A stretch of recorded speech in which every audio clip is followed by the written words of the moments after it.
exciting. Here's the Yukon crowd coming in.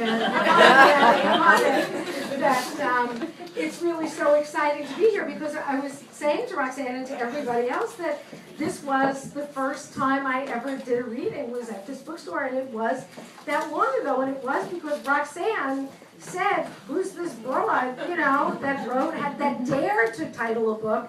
They used to call me Snow White, but I drifted. And since then, as some of you know, I've always enjoyed the titles of the books. So that the one previous to this was called It's Not That I'm Bitter, or How I Learned to Stop Worrying About Visible Panty Lines and Conquer the World.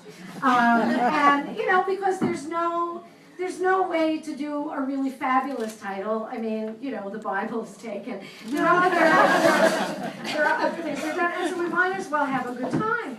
And this book is very much about having a good time. It was such a treat to be able to include the smartest women that I knew, or some of the smartest women that I knew, all in one place. Some of them were old friends. Some of them literally tonight I'm meeting for the first time. There were writers that I have never met before. I have corresponded with them. Obviously, they're in the book. We've gone back and forth through emails, but I've never hugged them.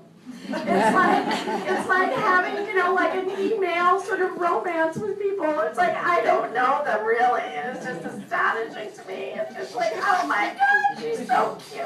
And wasn't I smart to get everybody together? And the books, Susan Campbell is here, who you all know from the Hartford Courant. Give Susan Campbell because she drove all of it.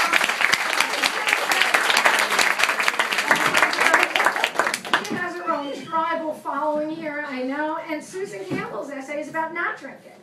One of her great lines is, if I had been a drinker in high school, I would have gone home with the first guy who asked me.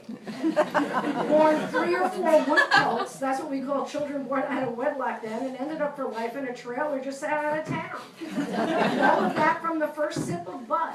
That's great, but then she goes on and talks about her other vices. They're absolutely wonderful. Catherine Conant is here, who is one of the great storytellers of Connecticut.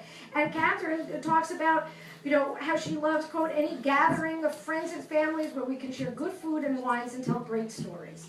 The liquor we drink adds notes of grace and flavor to the rituals and the relationships. And that's what it's about, right? That's what it's about. It's not about, people's like, how come you're writing a book about women and drink?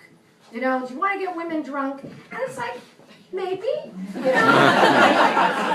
you can't actually get drunk from reading. Otherwise, I would be even more in the bag much of the time than I am, because I read constantly. I just drink on certain evenings, but I'm reading from the minute I wake up. Thank God, it's not like I drink. From the minute I wake up at every meal on all occasions. And yet, there really is this difference between men and women drinking, and that's why I really started to think about it. As I say at the beginning of the